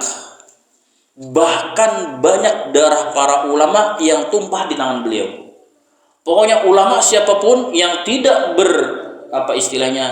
berseberangan dengan beliau, tangkap penjara mati. Makanya dalam sejarah Islam, pemimpin termasuk beliau ini adalah pemimpin catatan hitam dalam sejarah kepemimpinan Islam. Tetapi kendati begitu para ulama tidak ada yang mentahzir beliau. Tidak ada bahkan yang mengkafirkan beliau. Tidak ada yang berusaha untuk melengsarkan beliau. Itulah bagaimana Ahlus Sunnah wal Jamaah kalau sudah sebengis-bengisnya pemimpin, mereka tetap teguh terhadap pendirian sebagaimana disabdakan oleh Nabi Shallallahu Alaihi Wasallam. Yaitu apa? Alaikum as-sam'u bit wa ta'ah. Alaikum bis-sam'i wa ta'ah. Hendaknya kalian tetap berpegang teguh sami'na wa ata'na. Kami mendengar, kami taat. Bahkan kata Nabi sallallahu alaihi wasallam, wa in dariba dhahru wa ukhidha malu. Kalaupun punggung kalian itu harus dipukul dan harta kalian harus dirampas, tapi kata Nabi sallallahu alaihi wasallam, alaikum as-sam'u wa ta'ah. Tetap kalian itu untuk mendengar dan taat kepada para pemimpin. Beliau ini bengisnya, wah, nggak kalah-kalah kayak Jengis kan, ya. Berapa ribu darah kaum muslim tumpah di tangan beliau, dan bahkan berapa banyak ulama tumpah darahnya itu di tangan beliau. Tapi para ulama tidak ada yang mengkafirkan beliau dan tidak ada yang melengsarkan beliau. Mereka tetap harus bersabar, ya, karena sesuai dengan kaidah Nabi Sallallahu Alaihi Wasallam. Nah, ketika di zaman Hajjaj bin Yusuf, ya, beliau suatu hari pernah berkhutbah. Khutbahnya ini panjang banget, ya, panjang banget. Akhirnya ada satu hadirin audiens mengatakan, salat, ya, karena waktu itu tidak menunggumu dan Allah tidak memberimu uzur.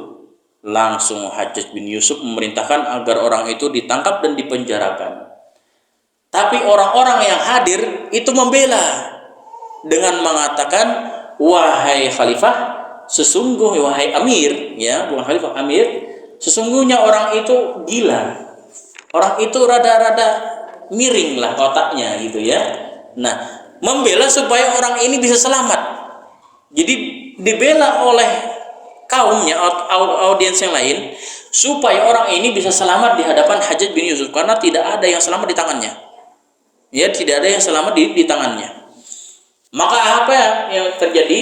Hajjaj bin Yusuf akhirnya mengatakan, aku akan melihat, jika dia memang mengaku gila, aku akan lepas dia dari tahanan, ya, aku akan lepas dia dari tahanan. Apa yang terjadi? Akhirnya orang itu justru jujur mengatakan, tidak pantas bagiku mengingkari nikmat Allah Subhanahu wa taala yang telah Allah berikan kepadaku, yaitu apa? Sebuah kewarasan. Masa saya waras dianggap ngaku sebagai orang gila supaya bisa selamat di hadapannya. Maka jadi mengatakan, tidak pantas bagiku aku mengingkari nikmat Allah yang sudah Allah berikan kepadaku dan menetapkan kepadaku sifat gila yang mana Allah mensucikan hal itu dariku, ya, yang mana Allah sebenarnya mensucikan hal itu dariku. Saya ini waras, bukan gila. Wah, dia jujur, ya, saya waras, bukan gila. Makanya tidak pantas bagiku untuk mengingkari nikmat Allah, kewarasan tersebut yang Allah berikan kepadaku, sampai kemudian aku harus menjadi seorang gila yang padahal Allah mensucikannya hal tersebut dariku. Maka membuat hati Hajjaj bin Yusuf itu tersentuh. Orang ini begitu bengis gara-gara kejujuran orang tadi, ya, Hajjaj bin Yusuf ini begitu bengisnya luar biasa dan zalimnya luar biasa, tersentuh gara-gara kejujurannya. Akhirnya malah apa? Orang ini jujur, lepas, ya, nggak boleh ditahan. Ya, itulah bagaimana tadi di antara sifat jujur bisa menyelamatkan seseorang dari mara bahaya. Ya, dari mara bahaya. Makanya terkadang, ya kan, sebenarnya maling itu kalau dia jujur udah selamat. Yang maling itu enggak selamat, kenapa? Bohong nih, gebukin lagi, ya kan? Jujur enggak? Bohong lagi, gebukin lagi, sampai bonyok baru dibilang iya. Nah kan, coba dari tadi jujur kan selamat, dia gak bakal digebukin sama orang-orang. Itulah yang terjadi, ya, itu yang terjadi.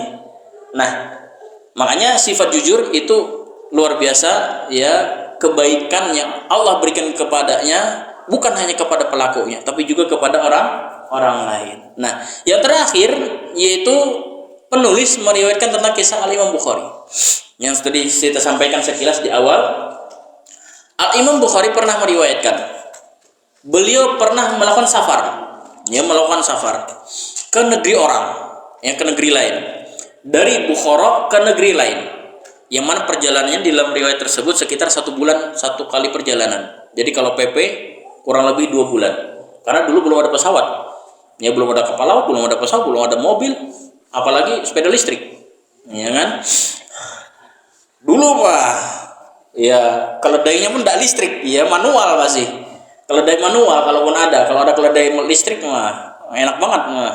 Nah, beliau melakukan perjalanan safar ya untuk mencari sebuah hadis yang beliau mengetahui perawi hadis ini itu ada di negeri seberang.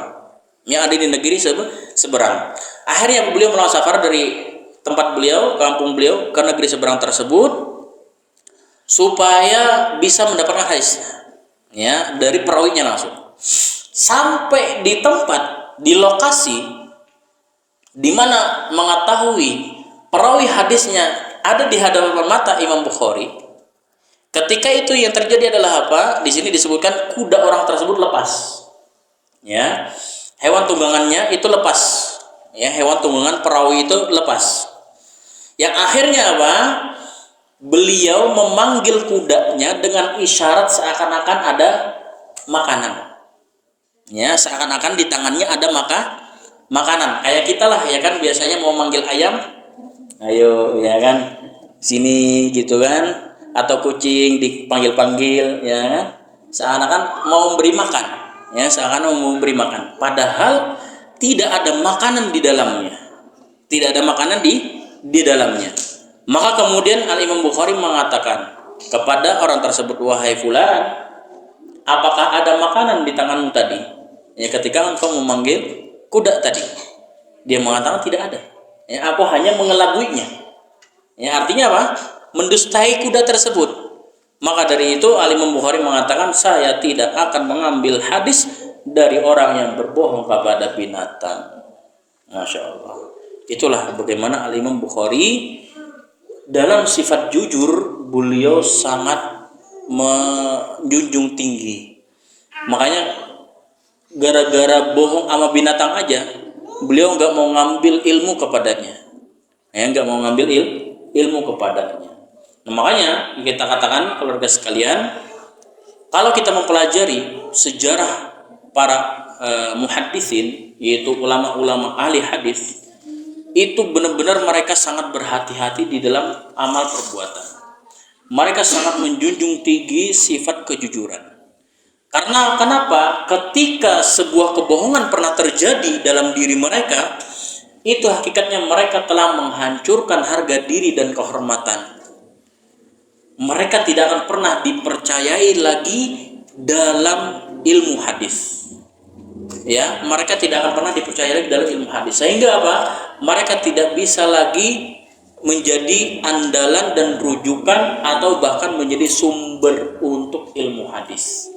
Itulah para ulama hadis. Dan hakikatnya ya memang bukan hanya ulama hadis menerapkan itu, sebenarnya semua ulama dalam semua bidang ilmu agama mereka semua menerapkan hal tersebut. Ya, menerapkan hal tersebut. Nah, makanya itulah kenapa ilmu yang benar-benar itu akan terjaga, ya dijaga oleh Allah Subhanahu wa taala ketika mereka para ulama yang benar-benar menjaga sifat kejujuran di dalam diri mereka. Baik di dalam perkataan, di dalam perbuatan, termasuk dalam keyakinan mereka. Ya, kejujuran itulah mereka yang benar-benar dijaga sehingga apa? Ilmu Allah Subhanahu wa taala memang pantas untuk disampaikan kepada orang lain. Karena mereka nggak mau juga dong ya dikatakan sebagai orang yang tidak pantas. Nah, itu keluarga sekalian yang dirahmati oleh Allah Subhanahu wa taala, kajian pada kesempatan kali ini ya tentang akhlak jujur.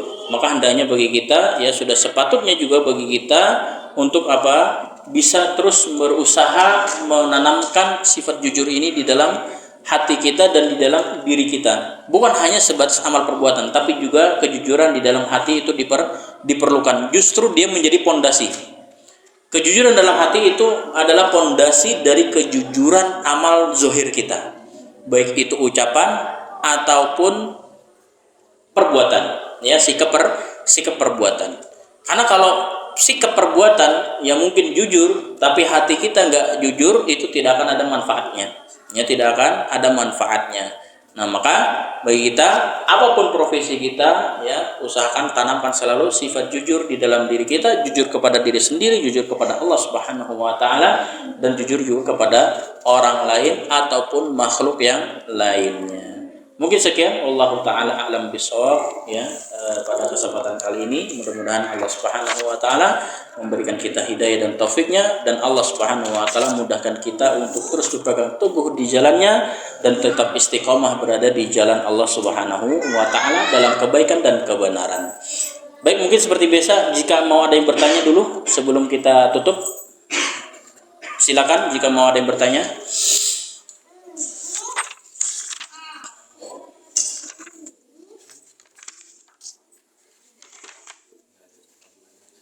Enggak ada kayaknya ya. Alhamdulillah. Jangan panas-panasin. Yang lain jangan dipanas-panasin ya. Enggak ada ya? Nah, tafadhal Ustaz. Waalaikumsalam. Masya Allah. Salam kenal Ustaz. Ini sebenarnya kalau saya mah sudah kenal sih. Ya, para jemaah mungkin belum. Beliau ini Ustaz Khairil Anwar. Beliau juga salah satu tenaga dan pengajar yang ada di Wadi Mubarak. Ya. Wadi Mubarak. Ini banyak wali-wali ta'awud dan mid di sana. Masya Allah. Ada yang mau bertanya Ustaz? Masalahnya juga ada ini Ustaz. Di si A itu ya, atau saya mungkin ada di sebagian kita, ketika misalnya ditanya melihat bulan nggak atau ada nggak siapa seseorang itu ya, ada bulan nggak di situ. Ini masalah jujur ya, si orang ini menjawab tidak ada, tapi ia menjawab dengan prinsip tidak ada itu maksudnya tidak ada di sebelahnya atau di depan gitu. Tapi ada sih di meja sana. Itu oke.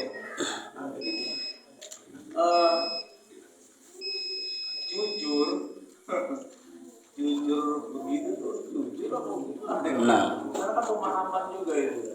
iya. Baik Ustaz, terima kasih atas pertanyaannya seperti ini. Kesempatan momen ya seperti peristiwa tadi memang halnya sering terjadi, ya sering terjadi. Bisa dikatakan apakah dia jujur? Kalau dalam artian dia jujur, apa ya istilah dalam agama itu? Dia ada yang disebut dengan berkias. Bukan kias ya, apa sih? Bertauriah ya Ustaz ya. Bertauriah itu ya mengkiaskan sebenarnya. Kiasan, ya kiasan. Bukan mengkiaskan, tapi kiasan. Jadi dia mengucapkan sesuatu yang hakikatnya sebenarnya berbeda. Tapi bukan berbeda itu kebalikannya. Ya, bukan kebalikannya. Hanya berbeda dari hakikatnya yang ada. Jadi hakikatnya memang tidak ada di situ, ya misalkan seperti tadi peristiwa. Apakah sekarang kan konteksnya fulan ada di sini enggak? Nah, di sini ini di mana? Kalau antum atau kita menganggapnya di sini ada di sekitar saya, berarti itu yang kita pahami. Ya, yang kita pahami dan yang kita sampaikan enggak ada di sekitar saya. Walaupun ada di akhirnya di sekitar yang lain. Di sekitar yang lain. Karena itulah yang kita pahami. Ya, yang kita pahami. Makanya terkadang hal seperti itu di dalam agama Islam, tauriyah itu memang ada yang diperbolehkan. Tapi yang bukan maksudnya kebalikannya. Kalau kebalikan sudah pasti itulah sebuah kebohongan. Kita katakan tadi ngeliat nggak fulan? Ya sebenarnya ngeliat, cuma kita katakan nggak lihat. Ya kita nggak lihat. Ini kan sudah kebalikan dari kenyataan yang ada. Ini kita berbohong. Kalau tadi ada nggak fulan di sini? Kalau di sekitar saya memang nggak ada, tapi ada di sekitar yang lain. Ini di sekitar yang lain. Ini memang sesuai dengan konteks yang ada, ya, sesuai konteks yang ada, bukan dari kebalikan kenyataan yang ada, ya, bukan dari kebalikan kenyataan yang ada. Nah, kalau saya melihat justru yang harus diperjelas adalah pertanyaannya. Karena hal seperti ini, ya kita tidak tahu maksud dari pertanyaan juga untuk apa, ya kan? Kemudian peristiwa seperti itu juga tujuannya untuk apa? Apakah memang ada sesuatu kepentingan yang diinginkan, ya? Atau ada kesalahan yang harus diperbaiki? Artinya apa? Apakah ada tujuan baik atau tujuan yang buruk? Justru yang harus kita lakukan yaitu memperjelas. Ya, apakah ada fulan? Fulan siapa? Fulan namanya. Nah, yang dimaksud yang ditanyakan keberadaannya di mana? Ya, sehingga kita pun tidak juga akhirnya enggak berbohong, enggak bertauriah. Yaitu benar-benar jujur.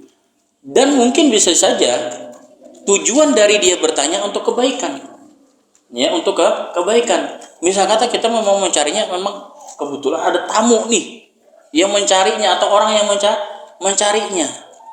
Nah, kita kan juga membantu dalam kebaikan, ya. Jangan sampai kemudian kita malah berbohong, ya hakikatnya orang tersebut juga memang yang ditanya, ya, tidak mau menemuinya, sehingga akhirnya kita ikut berbohong, ya, ikut berbohong. Ini justru malah bukannya kita menyelamatkan orang lain juga, malah kita juga menjerumuskan diri kita, ya, menjerumuskan diri kita. Wallahu a'lam, ya, wallahu a'lam. Baik, ada Mas? Biasa melanjutkan tadi pertanyaan Ustaz tadi. Jadi itu termasuk bertabiat saja. Ibaratnya kan pendengar kisah ketika kita lagi duduk, ada orang lewat saja, atau berlari. Terus kita berdiri saja. Saat orang yang ngejar bertanya ke kita saja. Kita jawab, semenjak saya berdiri di sini, saya tidak melihat orang kecuali kalian. Itu termasuk bertabiat. Kecuali Kalian. kalian. Dia lihat orang lari. Iya. Saya berdiri. Iya. Kamu yang ngejar. Tapi kamu lihat orang lari lewat sini. Semenjak aku berdiri di sini, hanya kalian yang aku lihat. Ya benar juga sih. Nah ini bertabiat nggak sih? Bertauriah. Iya, bertauriah. Benar juga. Masalahnya pemahamannya sesuai konteksnya. Ya, beda halnya kalau beda dari kenyataan. Enggak, saya nggak lihat. Padahal dia melihat sebelumnya gitu. Saya nggak melihat siapa-siapa. Ya, padahal dia melihat sebelumnya. Ya, sama halnya terjadi dua A, B, C. A sama B bertengkar, berselisih. Nggak pernah saling sapa, nggak pernah saling salam, ya, nggak pernah saling ketemu, nggak pernah saling ziarah lagi. Akhirnya saya ini kan sebagai teman dari keduanya, ya, saya teman dari A, ya, saya juga teman dari B. Gimana bisa mendamaikan nih? Orang ini udah dendamnya kesumat sampai 7 turunan misalkan, ya kan? Nggak pernah ketemu. Akhirnya saya, wah, gimana caranya bisa mendamaikan? Akhirnya apa? Ketika yang saya ini bertemu dengan B, ya, saya yang bertemu dengan B, yang ngobrol-ngobrol, ngopi-ngopi, ya kan, segala macam, akhirnya berpisah, ya, sambil mengucapkan salam, ya, mengucapkan salam kan umum dong, assalamualaikum, ya enggak, assalamualaikum. Akhirnya yang saya, wah, ini jadi dapat tidak nih peluang nih, yang saya menyampaikan kepada A, bro, tadi B nitip salam, ya, menyampaikan salam, bukan nitip salam, menyampaikan salam, ya, karena domirnya assalamualaikum, ya, kepada semua, ya, kepada semua. Dia sih nggak berbohong juga, bertauriah, ya, bertauriah. Sehingga, wah, gara-gara itu tumben-tumben nih menyampaikan salam, gitu kan?